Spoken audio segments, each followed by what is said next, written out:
Social మీడియాలో post చేసిన ఫోటోలతో సైబర్ నేరగాళ్లు బ్లాక్ మెయిలింగ్ కు దిగుతున్నారు. కృత్రిమ మేధస్సు ఉపయోగించి డీప్ ఫేక్ ఆడియోలు, వీడియోలు క్రియేట్ చేస్తున్నారు. నకిలీ వీడియోలతో బెదిరించి డబ్బులు వసూలు చేస్తున్నారు. సోషల్ మీడియా అకౌంట్స్ గురించి, డీప్ ఫేక్ గురించి మరిన్ని వివరాలు మా ప్రతినిధి సుజాత అందిస్తారు. సోషల్ మీడియాలో పోస్ట్ చేసినటువంటి ఫోటోలని, వీడియోలని మార్పింగ్ చేసి సోషల్ మీడియాలో కొంతమంది సైబర్ నేరగాళ్లు మోసాలకు పాల్పడుతున్నారు. డీప్ ఫేక్ అంటే ఏంటి, సైబర్ నేరగాళ్లు ఎలా పబ్లిక్ ని ట్రాప్ చేస్తున్నారో ఇలాంటి విషయాల గురించి ప్రస్తుతం మనతో పాటు సైబర్ క్రైమ్ ఎస్ఐ ఉన్నారు. సార్ చెప్పండి, ఫేక్ డీపీ అంటే ఏంటి, అసలుకి ఎలా చేస్తారు? డీప్ ఫేక్ అంటే ఒక కృత్రిమ మేధస్సుతోటి ఒక టార్గెటెడ్ పర్సన్ ఎవరైతే మనము హరాస్ చేయాలనుకుంటానో ఆ పర్సన్ యొక్క ఒరిజినల్ ఫోటోని న్యూడ్గా మార్చడము, లేదంటే షేప్ వాళ్ళు ఏ విధంగా మార్చాలనుకుంటే ఆ విధంగా మ్యాక్సిమంగా న్యూడ్గా మారుస్తారు. ఆ విధంగా మార్చి వాళ్ళని హరాస్ చేయడం. ఇక్కడ ఏంటంటే ఒరిజినల్ ఎవరైతే పర్సన్ ఉంటారో ఆ పర్సన్ సేమ్ పోలికలతోటి ఈ మార్పుడు చేసిన ఫోటో కూడా ఉంటుంది అన్నట్టు. అసలు తేడా ఏం కనిపించదు మనకు, అది ఒరిజినల్ ఫోటో లాగానే కనిపిస్తుంది. చాలా మంది ఈ సోషల్ మీడియాలో తమ ఫొటోస్ ని, వీడియోస్ ని షేర్ చేస్తూ ఉంటారు. దీనివల్ల ఏమన్నా వాళ్ళకి అడ్వాంటేజ్ గా మారే అవకాశం ఏమన్నా ఉంటుందా అసలు? తప్పకుండా అండి. ఇప్పుడు మన ఒరిజినల్ ఫొటోస్ని మనము సోషల్ మీడియాలో అప్లోడ్ చేసినప్పుడు ఒక పర్సన్ని హరాస్ చేయాలని అనుకున్నప్పుడు ఆ ఫొటోస్ వాళ్ళకి సోర్స్గా ఉపయోగపడతాయి. ఆ ఫొటోస్ని డౌన్లోడ్ చేసుకొని ఈ విధంగా మార్పుడు చేయడము, డీఫేక్ యూజ్ చేసుకొని, లేదంటే ఫోటోషాప్ని యూజ్ చేసుకొని మార్పుడు చేసి వివిధ ప్లాట్ఫామ్లలో, ఫోన్ సైట్లలో, లేదు అంటే డిఫరెంట్ సోషల్ మీడియా అప్లికేషన్స్ ప్లాట్ఫామ్లో అప్లోడ్ చేసి వాళ్ళని హరాస్ చేయడం ఈ విధంగా జరుగుతూ ఉంటుంది. డీప్ ఫేక్ ఈ పేరుతో అటు కాల్స్ కానీ ఇలా వచ్చినప్పుడు వాళ్ళు మార్ఫింగ్ జరిగాయి ఫోటోలు బయటికి చెప్పుకోవడానికి భయపడుతూ ఉంటారు. అలాంటి వాళ్ళకి ఏం చెప్తారు? ఇలాంటి విషయాల్లో భయపడొద్దండి.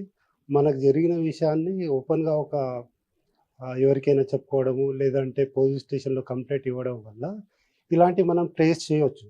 ఎందుకంటే ఇప్పుడు ఫేక్ చేసి ఎక్కడైనా సోషల్ మీడియాలో ఏదైనా ప్లాట్ఫామ్ పైన అప్లోడ్ చేసినప్పుడు మనము ఆ ప్లాట్ఫామ్కి నోటీస్ పెట్టి ఏ ఐపీ నుంచి అప్లోడ్ చేశారు, లేదంటే ఏ లాగిన్ నుంచి క్రియేట్ చేసుకొని అప్లోడ్ చేశారు, వాళ్ళ డీటెయిల్స్ అన్నీ మనం తెప్పియచ్చు, వాళ్ళ ట్రాక్ చేయొచ్చు.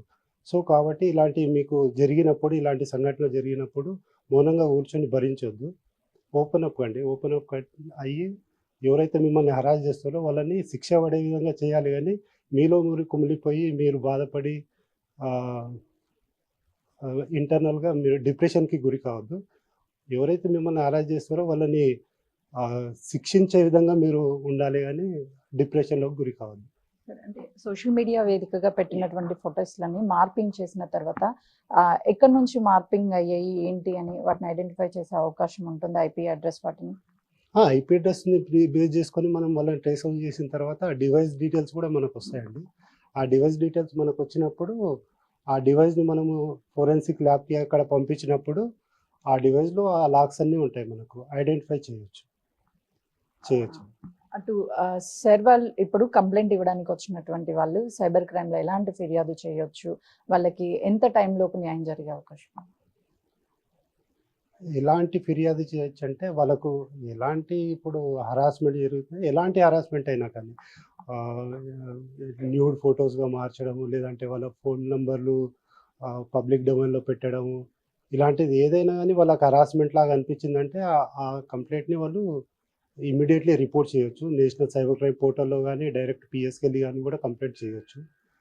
ఇంకోటి ఏంటంటే అంటే చాలా మంది ఇక్కడికి వచ్చి ఫిర్యాదు చేయాలి అనుకున్నటువంటి వాళ్ళు రాలేకపోవచ్చు, వేరే వేరే ప్రాంతాల్లో ఉండొచ్చు. వాళ్ళకి వెబ్సైట్ల ద్వారా ఏమైనా సైబర్ పోర్టల్ ద్వారా కూడా మీరు కంప్లైంట్ చేయొచ్చు అండి. సైబర్ పోర్టల్ ద్వారా కంప్లైంట్ చేయొచ్చు, లేదంటే షీ టీమ్స్ ఉన్నాయి, షీ టీమ్స్ ద్వారా కూడా షీ టీమ్స్ భరోసా అక్కడ కూడా మీరు కంప్లైంట్ చేయొచ్చు.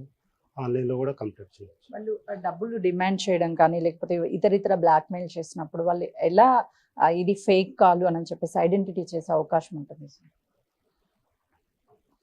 డబ్బులు డిమాండ్ చేసినప్పుడు చేయొచ్చండి. ఇన్వెస్టిగేషన్లో పార్ట్లో భాగంగా మనము వాళ్ళని ఐడెంటిఫై చేయొచ్చు. మనకు ఎక్కడి నుంచి కాల్ రౌటింగ్ అవుతుంది, ఆ డీటెయిల్స్ అన్నీ మనం నెట్వర్క్ ప్రొవైడర్ నుంచి తెప్పించుకొని వాళ్ళని ట్రాక్ చేయొచ్చు. ఇప్పుడున్న టెక్నాలజీ ప్రకారం ఎలాంటి యాక్టివిటీ చేసినా గానీ ఇంటర్నెట్‌లో మనం ఈజీగా వాళ్ళని ట్రాక్ చేయొచ్చు.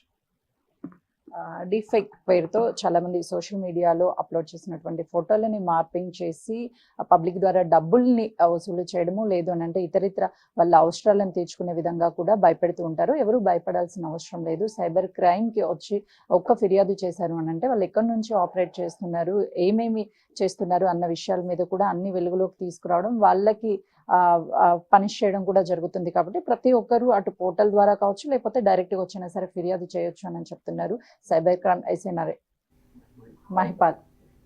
కెమెరామెన్ నరసింహతో సుజాత.